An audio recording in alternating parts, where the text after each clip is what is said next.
আমার প্রিয় ছাত্রছাত্রী ও বন্ধুরা এবং প্রিয় সাবস্ক্রাইবার, 2024 সালের কেমিস্ট্রি পরীক্ষা কয়েকদিন হলো হয়ে গেছে। আমি একটু ব্যস্ত ছিলাম, যার জন্য সলিউশনটা সম্পূর্ণ তাড়াতাড়ি দিতে পারিনি, তার জন্য দুঃখিত। আজকে আমি দেখো 2024 সালের কেমিস্ট্রি পরীক্ষার সম্পূর্ণ সাজেশান তোমাদের সঙ্গে শেয়ার করছি। প্রথমে বলি, দেখো এবছরের কেমিস্ট্রি প্রশ্ন কেমন হয়েছে তোমরা অবশ্যই কমেন্ট করে জানিও, এবং তোমাদের পরীক্ষা কেমন হয়েছে সেটাও কমেন্ট করে জানিও। আমি দেখো আজকে সম্পূর্ণ উত্তর আলোচনা করব, মানে পুরো 70 নম্বরেরই আলোচনা করব। একটু ভিডিওটা লম্বা হবে, তোমরা মন দিয়ে দেখো কি কি আছে সেগুলো দেখে নাও। নিচের কোন আয়নীয় কঠিন যৌগ শর্টকি বা শর্টকি এবং ফ্রেঙ্কেল উভয় ত্রুটি প্রদর্শন করে? এটার উত্তর হচ্ছে এজিভিয়ার। খুবই কমন প্রশ্ন এটা। মোলার পরিবাতের এসআই একক siemens metre square mole inverse. নিচের কোনটি তরল বিস্তারের মাধ্যমে গ্যাসীয় বিস্তৃত দশার কলয়েড সিস্টেম? এটা ফোম। নিচের কোনটি কেভিআর যৌগ থেকে ব্রোমিন নির্গত করার ক্ষমতা রয়েছে বা আছে? এটা হচ্ছে F2। ফ্লুরিনের এখানে তোমার যান ক্ষমতা বেশি। নিচের কোন সন্ধিগত মৌলটি পরিবর্তনশীল জারণ অবস্থা দেখায় না? এটা স্ক্যান্ডিয়াম। সামুদ্রিক বর্গাকার জ্যামিতি সম্পন্ন জটিল যৌগের কেন্দ্রীয় পরমাণুর সংকরণ অবস্থা DsP2। কোন হ্যালোজেন নিচের হ্যালোজেনগুলির মধ্যে কোনটি দ্রুত SN1 বিক্রিয়া অংশগ্রহণ করে? এটা হচ্ছে অপশান 1 টার্সিয়ারি বিউটাইল ক্লোরাইড। ঘরের উষ্ণতায় ফেনলের সাথে জলীয় ব্রোমিনের বিক্রিয়ায় নিচের কোনটি উৎপন্ন হবে? 2,4,6 ডাইব্রোমো ফেনল। নিচের পরিবর্তনের প্রয়োজনীয় বিকারক খুবই ইম্পর্টেন্ট, দেখো CO থেকে CH2, এটা জিঙ্ক অ্যামালগাম গাঢ় ক্লিমেনসন বিজারণ। নিচের যৌগগুলির মধ্যে কোনটি সর্বাধিক ক্ষারকীয় বা ক্ষারীয়? এটা অপশান এ। কারণ দেখো এটাতে CH2 NH2 থাকার জন্য নাইট্রোজেনের লোন পেয়ার কিন্তু বেঞ্জিনের সঙ্গে রেজোন্যান্স করতে পারবে না, তাই এটা সবচেয়ে বেশি ক্ষারকীয়। নিউক্লিক অ্যাসিডে ক্ষারক ফসফেট সুগার কোন ক্রমে সজ্জিত থাকে? এটা হচ্ছে বেস সুগার ফসফেট, মানে ক্ষারক সুগার ফসফেট, অপশান বি। নিচের কোনটি পলিঅ্যামাইড শ্রেণীর পলিমার? এটা নাইলন 6,6। নিচের কোনটি প্যারাসিটামল? এটা অপশান সি। খাদ্য সংরক্ষক শনাক্ত করো। Sodium chloride, sodium metabisulphite, sodium benzoate, সবগুলি। এগুলো হচ্ছে সবগুলি খাদ্য সংরক্ষক। এবার দেখো 2-এর দাগে আপেক্ষিক পরিবাহিতা কাকে বলে? এটা সবাই জানো, তাও আমি ছোট্ট করে লিখেছি দেখো। এক সেমিকিউ দ্রবণের পরিবাহিতাকে ওই দ্রবণের আপেক্ষিক পরিবাহিতা বলে। লেড সঞ্চয় কোষটি প্রাইমারি ব্যাটারি না সেকেন্ডারি ব্যাটারি? এটা হচ্ছে সেকেন্ডারি ব্যাটারি। সংকট মিশ্রীকরণ গাঢ়ত্ব কি?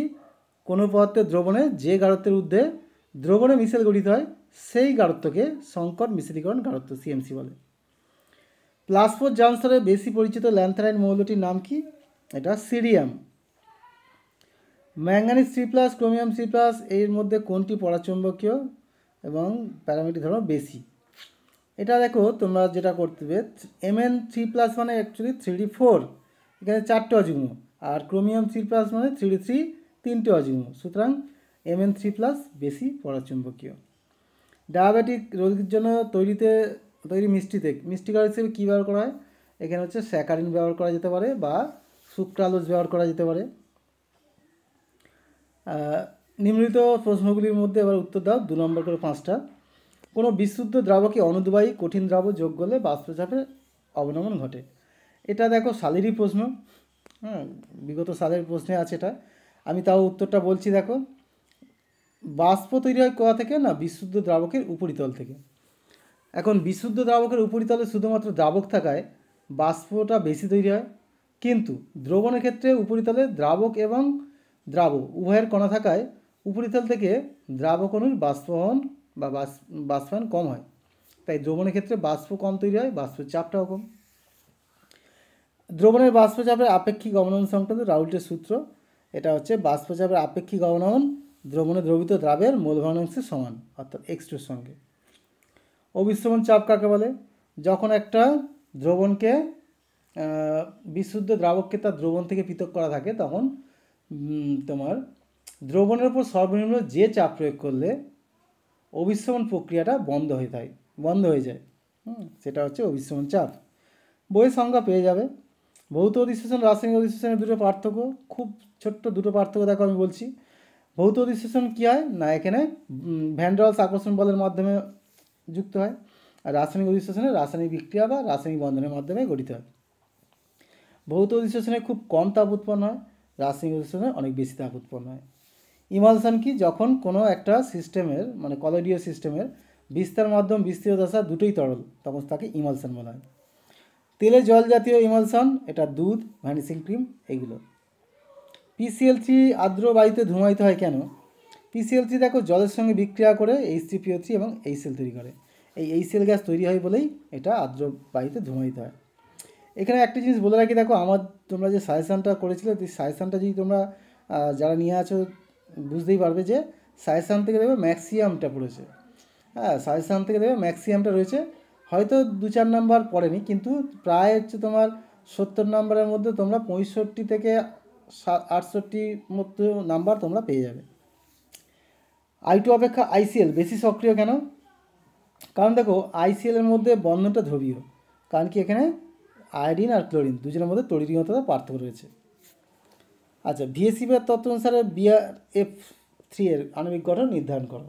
এটা কীভাবে করবে দেখো, প্রথমে ইলেকট্রন জোড় বের করো।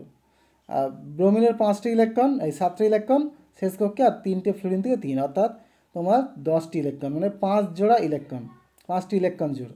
5টি ইলেকট্রন জোড় হলে সাধারণত গঠনটা কী হয়? ত্রিকোণীয় দ্বিপিরামিডীয় বিন্যাস।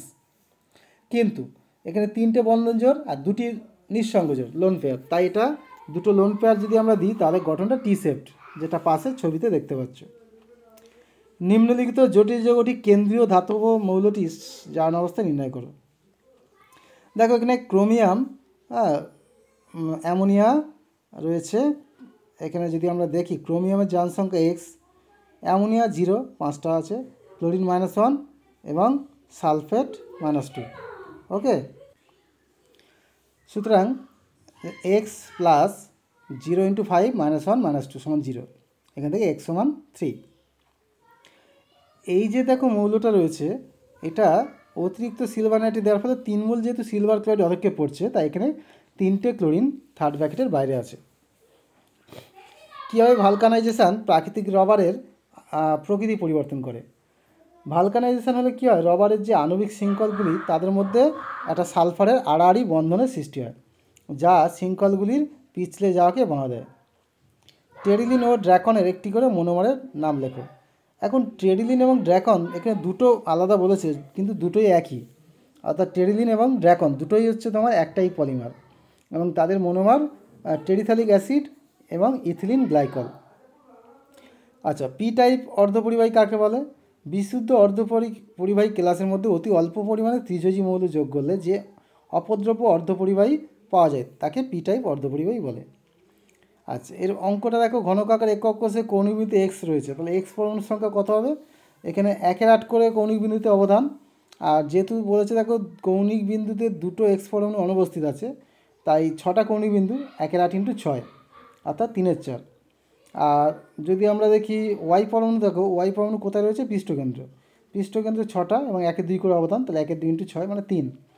সুতরাং দুটোর অনুপাত করো X আর Y এর, 3/4:3, তাহলে এখানে 1:4, অর্থাৎ XY4 আণবিক সংকেত। কোন ধরনের নন স্টয়সিমেট্রিক ত্রুটি ফলে অতিরিক্ত লিথিয়াম পরমাণুর উপস্থিতিতে এটা তৈরি হয় গোলাপীবর্ণ? এটা অ্যানায়নের অনুপস্থিতির জন্য ধাতব আধিক্যজনিত ত্রুটি হয়। আচ্ছা, এরপরে দেখো একটি ধাতুর পারমাণবিক ভর 50, ধাতুটির দেহকেন্দ্রিক আছে, ধাতুটির ঘনত্ব দেওয়া আছে, একক কোষের আয়তন। একক কোষের আয়তন মানে AQ, তাহলে ρ = Z × M/N × AQ, এখান থেকে AQ = Z × M/ρ × N, এখান থেকে তুমি কোষের আয়তনটা পেয়ে যাবে AQ। যে যার মানগুলো বসিয়ে দাও, আমি পাশে করিয়ে দিয়েছি, দেখতেই পাচ্ছ। ভ্যান টপ গুণক কি? পরীক্ষালব্ধ অভিস্রবণ চাপ ও তাত্ত্বিক অভিস্রবণ চাপ, এই দুটো অনুপাতকে ভ্যান টপ গুণক বলা হয়। এবার যে এই অঙ্কটা রয়েছে দেখো, এখানে বের করতে হবে কি? মোলার গাঢ়ত্ব। পাই = CRT, ওকে, পাই = CRT, সুতরাং C = π/RT, এখানে বসিয়ে দাও, মানটা পেয়ে যাচ্ছ। দ্রবণের লঘুতার সঙ্গে আপেক্ষিক প্রবণতা হ্রাস পায়। কেন হ্রাস পায়? কারণ কি দ্রবণের লঘুতা বাড়লে একক আয়তনে আয়নের সংখ্যা কমে যায়। আচ্ছা, নিম্নলিখিত কোষ বিক্রিয়াটি লেখো। কোষের যে বিক্রিয়া সংঘটিত হচ্ছে সেখানে কোষটিকে প্রকাশ করো। আচ্ছা, এখানে দেখো অ্যানোডে কী হচ্ছে? ম্যাগনেসিয়াম থেকে ম্যাগনেসিয়াম 2+ জারণ, আর ক্যাথোডে সিলভার 2+ থেকে সিলভার। তাহলে এখানে কোষটা কি? ম্যাগনেসিয়াম থেকে ম্যাগনেসিয়াম 2+, এটা জারণ অর্ধকোষ, আর ডবল দাঁড়ি আর সলভিজ Ag+ থেকে Ag। এখানে দেখো ই সেল কত হবে, ই সেল হচ্ছে E zero cell minus 0.059/n log mg2+, আর নিচে এজি প্লাসের স্কোয়ার। তাহলে এবার দেখো এখানে ই জিরো সেল 3.17 দেওয়া আছে, 0.059/2 লগ ম্যাগনেসিয়াম 2+এর জায়গায় দেখো 0.13, আর এটা 0.0001 স্কোয়ার। এটা করলে দাঁড়াচ্ছে 2.91 ভোল্ট। ঠিক আছে। 1 মোল KNO4 Mn2+ বিজায়িত করতে প্রয়োজনীয় তড়িতের পরিমাণ কত হবে? MnO4 minus 8H plus 5E, হ্যাঁ Mn2+ পার। এখানে দেখো 1 মোল MnO4 মাইনাসকে বিজায়িত করতে গেলে তাহলে কি 5 মোল ইলেকট্রন অর্থাৎ 5 ফ্যারাডে ইলেকট্রন লাগবে। কপার সালফেটের জলীয় দ্রবণে 3 অ্যাম্পিয়ার তড়িৎ 15 মিনিট ধরে চালনা করলে ক্যাথোডে কত জমা হবে? এটা দেখো W সমান EIT/96500। ইটা কত? ইটা তুল্যাঙ্ক ভর। এখানে কপার সালফেট মানে CuSO4, কপার 2+, তাই পারমাণবিক ভরকে 2 দ্বারা ভাগ করতে হবে। আই হচ্ছে 3 অ্যাম্পিয়ার, আর সময় দেখো 15 মিনিট, 15 × 60/96500 করলে 0.89 গ্রাম। লোহার নিষ্কাশনে মারুচুল্লি ব্যবহৃত হয় কিন্তু জিঙ্ক নিষ্কাশনে হয় না কেন? এটা দেখো আমি সাজেশানে তোমাদের দিইনি, এটা আমার নোটসের মধ্যে আছে, যেগুলো চ্যাপ্টারাইজ নোটস আছে সেখানে কিন্তু এটা রয়েছে। সাজেশানে এটা যদিও ছিল না, বাট যেটা অথবা পড়েছে দেখো কপার ম্যাট থেকে কপার নিষ্কাশনে, যেটা এটা সাজেশানে ছিল, থার্মিশন সাজেশানে ছিল। সুতরাং এটা না পেলেও কিন্তু এটা তোমরা পেয়ে যেতে। যাই হোক, মারুচুল্লির উষ্ণতা দেখো অনেক বেশি, 1500 ডিগ্রি সেন্টিগ্রেড, আর জিঙ্কের স্ফুটনাঙ্ক 920 ডিগ্রি সেন্টিগ্রেড। তাই ফলে জিঙ্ক তোমার ওই মারুচুল্লিতে করলে কী হবে, জিঙ্ক যেটা তৈরি হবে সেটা বাষ্পাকারে বেরিয়ে যাবে, হ্যাঁ, ফলে জিঙ্ক অনেক নষ্ট হবে। আর চুল্লিতে প্রবাহিত বায়ু জিঙ্ককে জারিত করে আবার জিঙ্ক অক্সাইড করে দেবে, এই জন্য নেওয়া যায় না। সিলভারের আকরিক থেকে সিলভার নিষ্কাশনে সোডিয়াম সায়ানাইড, এবং অ্যালুমিনিয়াম থেকে অ্যালুমিনিয়াম নিষ্কাশনে ক্রায়োলাইটের ভূমিকা। এখন সোডিয়াম সায়ানাইড কী করে, সিলভার বা তার যৌগকে সায়ানাইড কমপ্লেক্সে পরিণত করে, আকরিক থেকে এজিকে পৃথক করে। আর অ্যালুমিনিয়াম নিষ্কাশনে ক্রায়োলাইট যেটা কাজ করে, এটা অ্যালুমিনিয়ার গলনাঙ্ক যেটা 2050 তাকে কমিয়ে 900 ডিগ্রি সেন্টিগ্রেড আনে। আর কি ক্রায়োলাইট অ্যালুমিনিয়ার দ্রাবক হিসেবে কাজ করে, ফলে Al2 এর আয়নিত হওয়ার প্রবণতা বাড়ায় এবং তড়িৎ পরিবাহিতা বাড়ে। কপার ম্যাট থেকে কপার নিষ্কাশনের সংঘটিত বিক্রিয়া। হ্যাঁ, এখন থেকে এগুলো কী কী লিখতে হবে, তাই না? অনেক বিক্রিয়া আছে তো, তার মধ্যে দেখো আমি যেটুকু লিখে দিচ্ছি, এইটুকু লিখলেই কিন্তু তোমরা 2 পাবে। প্রথম কথা, কপার ম্যাট কি? FeS আর CO2S এর মিশ্রণ। এর মধ্যে কী হয়, বায়ু চালনা করা হয়। বায়ু চালনা করলে FeS থেকে তোমার FeO তৈরি হবে, আর FeO আর সিলিকা মিলে ফেরাসিলিকের ধাতু মধ্যে বেরিয়ে যাবে। এবার দেখো CO2S যেটা রয়েছে, CO2S অক্সিজেনের সঙ্গে কিছুটা বিক্রিয়া করে CO2 হবে, আর এই CO2 আর বাকি CO2S মিলে কপার তৈরি হবে। এই হচ্ছে বিক্রিয়াটা। থার্মি মিশ্রণ কি? 3 ভাগ Fe2O3 আর 1 ভাগ অ্যালুমিনিয়াম চূর্ণের মিশ্রণ, এটা বলে থার্মি মিশ্রণ। এবার নিচের বিক্রিয়াটি সম্পূর্ণ করে দেখো, 2 KNO4 মাইনাস, এটাকে হিট করলে K2MnO4 প্লাস MnO2 আর O2 এটা তৈরি হবে। NaCl-কে পটাশিয়াম ডাইকার্বনেট এবং গাঢ় স্টোজ সহ উত্তপ্ত করলে যে কমলা লাল বর্ণ বাষ্প নির্গত হয় তার নাম সংকেত। এটা হচ্ছে ক্রোমিল ক্লোরাইড, সংকেত হচ্ছে CrO2Cl2। অ্যাক্টিনাইড সংকোচনের মান ল্যান্থানাইডের তুলনায় বেশি হয় কেন? এখন দেখো এইগুলো সবই কিন্তু আমার নোটসে তোমরা পেয়ে যাবে। আমার নোটসের মধ্যে যদি মানে যে চ্যাপ্টারাইজ নোটসগুলো আছে সেটা যদি তোমরা কেউ ফলো করে বা যারা করেছে দেখতে পাবে যে কোনোটাই কিন্তু আমার নোটসের বাইরে নেই। হ্যাঁ, পুরো বইটার মধ্যে আমার যে নোটসগুলো করা আছে সেইগুলো কিন্তু খুব ইম্পর্ট্যান্ট। সাজেশানও দেখো এগুলো সবই রয়েছে সাজেশানের মধ্যে। হ্যাঁ, এই যে প্রশ্নগুলো দিয়েছি এগুলো সবই সাজেশানের মধ্যে রয়েছে, যারা সাজেশানটা ফলো করছে দেখবে। 5f অরবিটালের আবরণী প্রভাব 4f অরবিটালের অপেক্ষা কম, তাই ল্যান্থানাইড সংকোচনটা বেশি হয়। আচ্ছা, এবার দেখো নিম্নলিখিত জৈব বিক্রিয়াত পদার্থগুলিকে শনাক্ত করো। CH3 CH2 CH2I NaI, হ্যাঁ, এটা খুব ইম্পর্টেন্ট বিক্রিয়া বলেছিলাম। এটা ফিঙ্কেলস্টাইন বিক্রিয়া সাজেশনের মধ্যে ছিল, এটা I যুক্ত হবে Cl-কে সরিয়ে।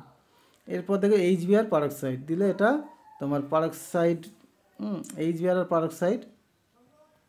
আচ্ছা, এটা আমার দেখো একটু ভুল লেখা হয়েছে, এটা আমি পারক্সাইডটার কথা খেয়াল করিনি। এটা হচ্ছে CH2 CH2Br হবে, ঠিক আছে? এটা উত্তরটা ভুল আছে কিন্তু আমি বলে দিচ্ছি, ভালো করে খেয়াল করো। এটা হবে বেনজিন, তারপর CH2 CH2 CH2Br, ওকে। তারপরটা খুব ইম্পর্টেন্ট দেখো, CH3COO AgBr2, আর এটা দিলে CH3Br তৈরি হবে। এটাও খুব ইম্পর্টেন্ট বিক্রিয়া সাজেশনে ছিল, হান্সডিকার। আচ্ছা, এটা তো দেখো সালের প্রশ্ন ছিল, HCl দিলে CH2OH CH2Cl হয়ে যাবে। অ্যালকোহল থেকে অ্যালকিল ক্লোরাইড প্রস্তুতির ক্ষেত্রে বিকারক হিসেবে থায়ানিল ক্লোরাইডের ব্যবহার সবচেয়ে সুবিধাজনক কারণ ব্যাখ্যা করো। কারণ কি থার্মাল ক্লোরাইড যখন বিক্রিয়া করবে বাই প্রোডাক্ট যেটা তৈরি হয় SO2 এবং HCl দুটোই গ্যাস হয়ে বেরিয়ে যায়, ফলে বিক্রিয়াজাত পদার্থ খুব বিশুদ্ধ অবস্থায় পাওয়া যায়। কীভাবে পরিবর্তন করবে কিউমিন থেকে ফেনল? কিউমিনের মধ্যে অক্সিজেন বা বায়ু 95 থেকে 135 ডিগ্রি সেন্টিগ্রেড তাপমাত্রা দিলে এটা কিউমিন হাইড্রোপার অক্সাইড হবে। তারপর লঘু H2SO দিয়ে দাও, তাহলে ফেনল আর অ্যাসিটন তৈরি হবে। লুকাস বিকারক ব্যবহার করে 1 ডিগ্রি 2 ডিগ্রি 3 ডিগ্রি অ্যালকোহলের মধ্যে পার্থক্য কীভাবে করবে? এখন লুকাস বিকারক হলো অনাদ্র জিঙ্ক ক্লোরাইড এবং গাঢ় HCl। প্রথমে দেখো RCCOH, এটা হচ্ছে 3 ডিগ্রি অ্যালকোহল, তার মধ্যে লুকাস বিকারকগুলো সঙ্গে সঙ্গে সাদা দেখতে তৈরি হবে অ্যালকিল হ্যালাইডের ক্লোরাইডের। তার 2 ডিগ্রির মধ্যে দিলে এটা সাদা দেখে 5 থেকে 7 মিনিট পরে হবে, আর 1 ডিগ্রির মধ্যে দিলে কোনো সাদা দেখে উৎপন্ন হবে না। আচ্ছা, রাইমার টিমের বিক্রিয়া উদাহরণ খুব ইম্পর্টেন্ট, দেখো সাজেশনের মধ্যে আছে, এগুলো খুব ইম্পর্টেন্ট বিক্রিয়া, প্রায় বছর এটা পড়ে রাইমার টিমের।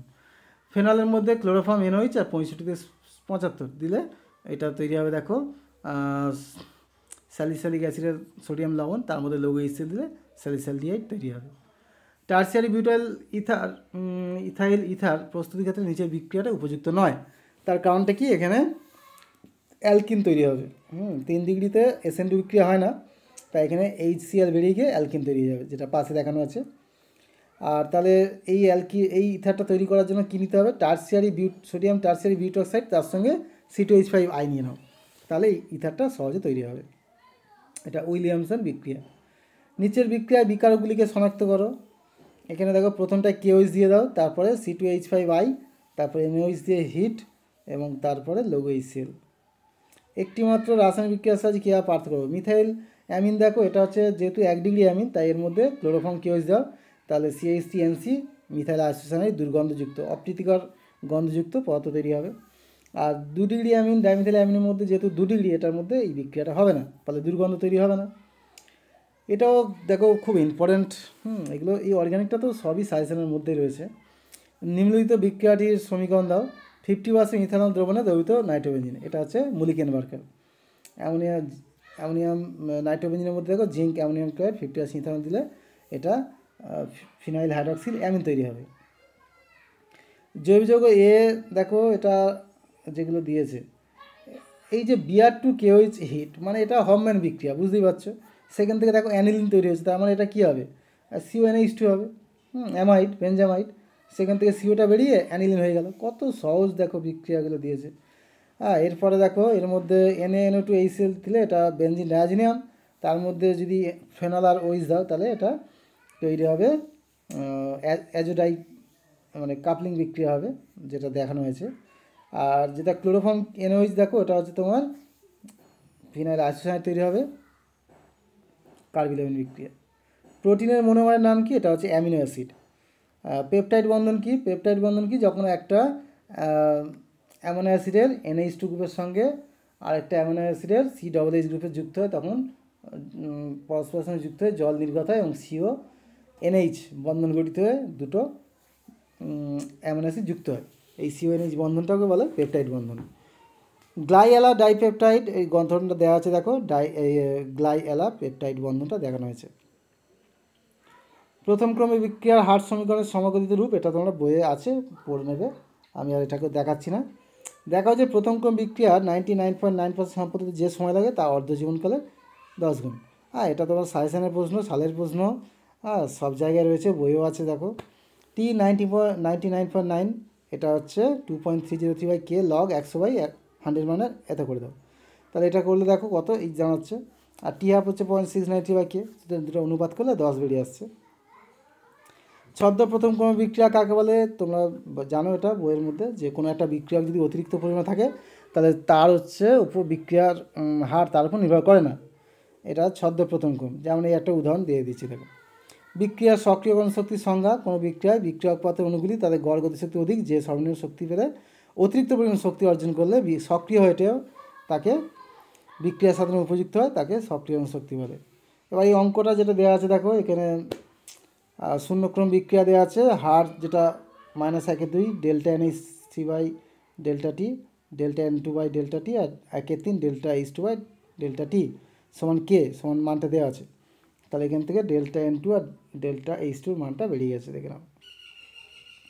Cl2 আর SO2 বিয়োজন ধর্মের তুলনা: Cl2 জারণ ক্রিয়ার মাধ্যমে ঘটায়, আর SO2 বিজারণ ক্রিয়া। Cl2 এর জারণ ক্রিয়া মানে বিরঞ্জন ক্রিয়া স্থায়ী হয়, এটা অস্থায়ী। NaCl MnO2 গাঢ় HCl, দেখো বিক্রিয়াটা দেখিয়ে দিয়েছি, এটা তোমাদের বইয়ে আছে, ক্লোরিন তৈরির প্রস্তুতি। ব্যাখ্যা করো Cl2 এর ইলেকট্রন গঠন এনথালপি মান বেশি কেন? কারণ ক্লোরিনের আকার বড়, তাই ইলেকট্রন সহজে প্রবেশ করে, বেশি শক্তি নির্গত হয়। কিন্তু ফ্লোরিনের আকার ছোট, ইলেকট্রন যুক্ত হতে গেলে ইলেকট্রন বিকর্ষণ কাজ করে, যার জন্য কম শক্তি নির্গত হয়। বিরল গ্যাসের স্ফুটনাঙ্কের মান খুব কম কেন? কারণ এটা সুস্থ ইলেকট্রোমিনাস, ভ্যান ডার ওয়ালস আকর্ষণ বল খুব কম। এর থেকে যে পর্যন্ত শনাক্ত করো, দেখো এটা অ্যামোনিয়া দিলে প্রথমে C1H2 C1H2 হয়ে যাবে, তাকে তীব্রভাবে হিট করলে দুটো যুক্ত হয়ে গিয়ে অ্যামাইড হয়ে যাবে। এরপর দেখো SOCl2 দিলে CH3 COCl, হ্যাঁ, আর এটা হচ্ছে CH3 CH2CH হবে, আনডিস্টার্ব বিক্রিয়া। এটা হচ্ছে তোমার ইটাট বিক্রিয়া, CrO2 Cl2 আর H2 দিলে বেঞ্জালডিহাইড। এটা হচ্ছে তোমার সোডা লাইম তাপ দিয়ে হিট করছে, এটা CH4 হয়ে যাবে। এটা 11-এর বিক্রিয়া, 12-এও আছে। এটাও দেখো 11-এর বিক্রিয়া, CH3C CH, হ্যাঁ, এটা জল যোজন বিক্রিয়া, CH3CO CH3 অ্যাসিডন হবে। আর এটা হচ্ছে ফ্রাইস পুনর্বিন্যাস, COCH3টা অর্থব্যবহারে চলে যাবে। সোডিয়াম বাইসালফাইড দেওয়া আছে, এটা হচ্ছে তোমার যৌগ বিক্রিয়া। একটি যৌগে আম্লিক আর্দ্র বিশ্লেষণের পরে অ্যাসিটিক অ্যাসিড আর ইথাইল অ্যালকোহল তৈরি হয়, তাহলে যৌগ সংকেত কী হবে? দুটোকে যোগ করে দাও, CH3C double C2H5 ethyl acetate. Acetaldehyde থেকে কীভাবে তৈরি করবে এটা? এটা হচ্ছে টিসেনকো বিক্রিয়া, অ্যালুমিনিয়াম ইথক্সাইড দিয়ে দাও, দিলে এটা হয়ে যাবে। ক্যানিজারের বিক্রিয়ার একটা উদাহরণ, সবাই পারবে এটা। অ্যাসিটন থেকে মেসিটিলিন, এটা গাঢ় স্টোসর দিয়ে 3টে অ্যাসিটন জুড়ে গিয়ে মেসিটিলিন হয়ে যাবে। বেঞ্জালডিহাইড থেকে সিনামালডিহাইড, এটাও একটা অ্যালডল টাইপ বিক্রিয়া, ক্লেইজেন স্মিথ বিক্রিয়া যেটা বলা হয়। এটা হচ্ছে বেঞ্জালডিহাইড, আর হচ্ছে তোমার তার মধ্যে অ্যাসিটালডিহাইড দিয়ে দাও, লঘু NaOH দিয়ে হিট করে দিলে এটা সিনামালডিহাইড তৈরি হবে। তাহলে এই হচ্ছে সম্পূর্ণ সমাধান। আশা করছি তোমাদের সম্পূর্ণ সমাধানটা ভালো লেগেছে। কেমন লাগলো কমেন্ট করে জানাও, আর তোমাদের উত্তরগুলো কেমন লাগলো, তোমরা কেমন পরীক্ষা দিয়েছো, এবছর কোশ্চেন কেমন হয়েছে, সবটাই কমেন্ট করে জানিও। ওকে, রাখছি তাহলে।